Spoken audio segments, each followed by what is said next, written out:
દહેગામ તાલુકાના કરોલીથી લાલ દરવાજા એએમટીએસ બસ આજથી હસમુખ પટેલ અને ધારાસભ્યો દ્વારા લીલી ઝંડી આપીને ચાલુ કરવામાં આવી। ગાંધીનગર જિલ્લાના દહેગામ તાલુકાના કરોલી ગામે આજે સંસદ સભ્ય, ધારાસભ્ય અને અન્ય આગેવાનોનું સ્વાગત કરવામાં આવ્યું। ત્યારબાદથી કરોલીથી લાલ દરવાજા જવા માટેની એમટીએસ બસ સંસદ સભ્ય હસમુખભાઈ પટેલ, ધારાસભ્ય બલરાજસિંહ ચૌહાણ દ્વારા લીલી ઝંડી આપી શરૂ કરવામાં આવી। કાર્યક્રમમાં દહેગામ તાલુકાના ભાજપ પ્રમુખ કેતન પટેલ, તાલુકા પંચાયત પ્રમુખ અશોકભાઈ પટેલ, ભાજપના મહામંત્રી દેવરાજસિંહ ચૌહાણ, નગરપાલિકાના પૂર્વ પ્રમુખ બિમલભાઈ અમીન તેમજ કરોલી તેમજ આજુબાજુના અગ્રણી આગેવાનો, ગ્રામજનો, મહિલા આગેવાન અને એમટીએસના કાર્યકર કર્મચારીઓ ઉપસ્થિત રહેવા પામ્યા અને સૌ આગેવાનો, સંસદ સભ્ય, ધારાસભ્ય, પ્રમુખો સૌ ભેગા મળી એમટીએસ બસને લીલી ઝંડી આપી ચાલુ કરવામાં આવી।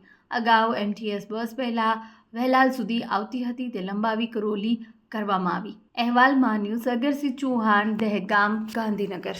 આજરોજ કરોલી ગામે વર્ષોની માગણી હતી એમટીએસ બસનું, એની આજે સંસદ સભ્ય, ધારાસભ્ય તરીકે આજે એની લીલી ઝંડી આપી અને આજે સર્વ ગામજનોને આનંદ અને ઉત્સાહથી આજે એમટીએસ બસનું લોકાર્પણ કર્યું। હું સંસદ સભ્યનો, ધારાસભ્યનો ખૂબ ખૂબ આભાર માનું છું અને ધરમસિંહભાઈ દેસાઈ જેમને એમટીએસ બસ ગામડા સુધી લંબાવી એમનો પણ ખૂબ ખૂબ આભાર માનું છું।